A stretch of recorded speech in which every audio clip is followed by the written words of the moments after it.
Alright, y'all. Here's the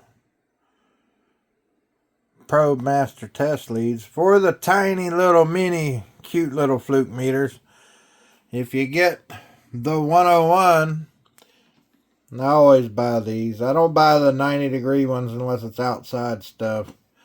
But buy a set of 24-inch leads from Probemaster, 8000 series, I think. And they fit just like this, like they're supposed to be there. And in this one, the 107, you can see how much bigger it is, and it comes out the front. Same thing, I buy the straight leads. This is the 36-inch set, Probemaster 8000 series.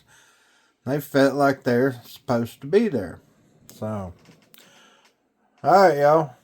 Fluke 107, 106. Get the Probemaster 36-inch straight banana leads. Fluke 101. Get the Probemaster 8000 series straight leads 24-inch. It's alright, y'all. Y'all have a good one.